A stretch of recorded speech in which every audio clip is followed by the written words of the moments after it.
অ্যাক্টিংটা তো ভালোই করো প্রীতি। তুমি কি কথা বলছো রাহুল? আমি বুঝতে পারছি না। এখন তুমি এই মানেটাও বুঝতে পারছো না? এখন তোমাকে আমাকে বোঝাতে হবে।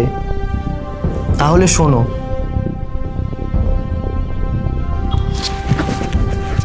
দাদা না, দাদা। বোন তুই এখানে? হ্যাঁ দাদা, আমি তো সেই কবে থেকে তোকে ফোন করছি, এমনকি বৌদিকেও ফোন করেছি। বৌদি কি তোকে কিছু জানায়নি? কি বলছিস? তোর বৌদি তো আমাকে কিছু বলেই নি এই ব্যাপারে। মায়ের শরীরটা খুব খারাপ, মা হসপিটালে ভর্তি হয়ে রয়েছে।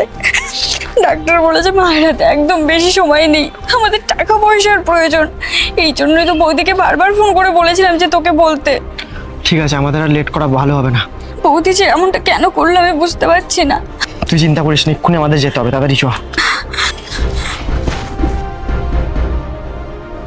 দেখো রাহুল, আমি চাইনি তুমি চিন্তা করো, তোমার স্ট্রেস হোক, এটা আমি চাইনি।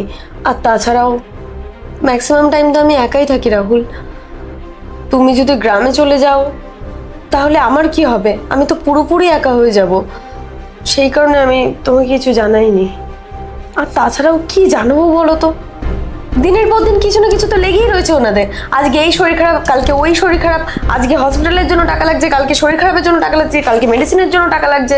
টাকা তো কন্টিনিউ তুমি তাদেরকে দিয়েই যাচ্ছ। আর কি বলবো, এরকম বাহানা করে টাকা নেওয়া ঠিক না।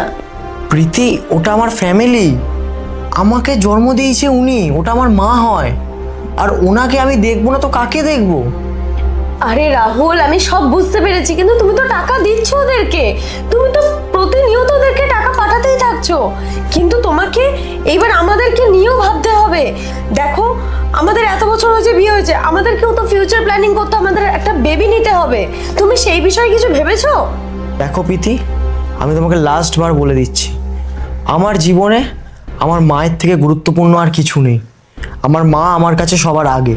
আর তুমি যদি ভেবে থাকো যে তুমি যা বলবে আমি তাই শুনবো, তোমার কথার মতো উঠবো বসবো, তাহলে তুমি ভুল করছো।